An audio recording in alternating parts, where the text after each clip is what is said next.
Bonjour à toutes et à tous et bienvenue sur Passion du zéro et du 1. Aujourd'hui, je vous propose de découvrir une approche un peu différente du modélisme ferroviaire. Lorsque l'on évoque notre passion, on imagine immédiatement un grand réseau avec des trains qui circulent, une gare, un dépôt et des paysages à perte de vue. Mais la réalité est souvent différente. Beaucoup de passionnés disposent de peu d'espace, vivent en appartement ou ne peuvent tout simplement pas consacrer une pièce complète à leur passion.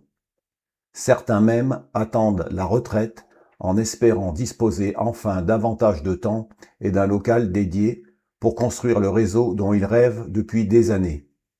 Alors, en attendant ce moment, existe-t-il une autre façon de profiter pleinement de notre passion? Eh bien, je pense que oui. J'ai récemment découvert sur eBay Allemagne ce magnifique diorama construit par un professionnel. Il représentait un petit atelier de maintenance ferroviaire richement détaillé et superbement patiné. Le plus étonnant, c'est qu'il a trouvé acquéreur en seulement quelques heures.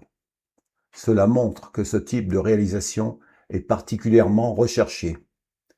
En observant les photos, on comprend immédiatement pourquoi.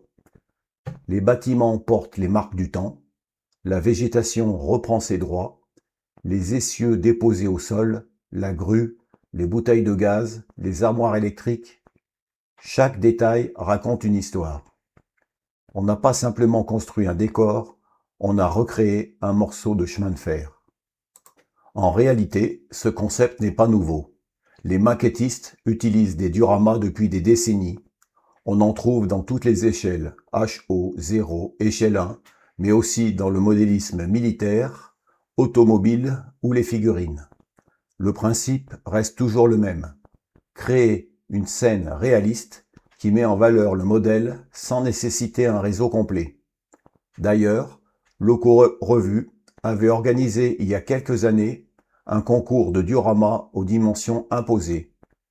Les participants devaient réaliser une scène ferroviaire complète dans un espace très réduit. Les résultats étaient tout simplement remarquables et démontraient qu'il n'est pas nécessaire de disposer de plusieurs dizaines de mètres carrés pour exprimer tout son talent de modéliste. À l'échelle 1, cette approche prend encore plus de sens. Nos locomotives et nos wagons sont souvent de véritables pièces de collection. Ils méritent un décor à leur hauteur. Avec seulement 1 mètre de voie, voire moins, un bâtiment, quelques accessoires, du ballast et une belle végétation, il devient possible de réaliser des photographies et des vidéos d'un réalisme impressionnant. Cette idée est d'ailleurs utilisée par plusieurs spécialistes. Bekas Reefering, par exemple, présente régulièrement ses locomotives patinées sur un petit diorama spécialement conçu pour les mettre en valeur. Le décor reste discret, toute l'attention est portée sur la locomotive.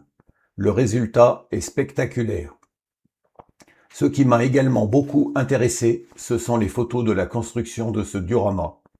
On découvre un simple caisson en bois, puis la pose de la voie, l'installation du bâtiment, le ballast, les quais, les arbres, la végétation. On réalise finalement qu'un tel projet est beaucoup plus accessible qu'on pourrait le croire. Pour ma part, je vois plusieurs avantages à ce type de réalisation. C'est une excellente solution lorsqu'on manque de place. C'est aussi un complément idéal à une vitrine où l'on dépose ses modèles. Une locomotive dans une vitrine est un bel objet de collection. La même locomotive installée sur un diorama raconte une histoire. Et pour ceux qui réalisent des photos ou des vidéos, un tel décor devient un véritable studio permanent. Chaque nouveauté peut être présentée dans un cadre réaliste sans avoir besoin d'un grand réseau. Bien sûr, un diorama ne remplacera jamais le plaisir de voir circuler un train sur plusieurs mètres de voie.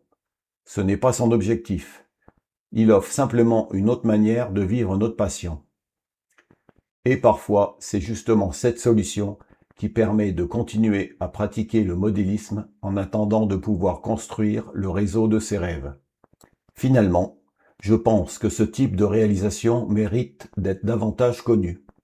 Il montre qu'avec peu de place, mais beaucoup de soin et d'imagination, il est possible d'obtenir un résultat exceptionnel. En modélisme, ce n'est pas la surface qui fait rêver, c'est le réalisme et l'émotion que dégage une scène. Et vous, qu'en pensez-vous? Seriez-vous tenté par la réalisation d'un diorama de présentation comme celui-ci? Est-ce que vous y verriez une alternative à un grand réseau ou plutôt un complément à votre installation actuelle? Dites-le moi dans les commentaires, je serai ravi de lire vos réponses et d'échanger avec vous. Si cette vidéo vous a plu, n'hésitez pas à laisser un pouce bleu, à vous abonner à la chaîne et à activer la cloche pour ne manquer aucune de mes prochaines vidéos consacrées aux échelles 0 et 1. Je vous remercie de votre fidélité et je vous dis à très bientôt sur Passion du 0 et du 1.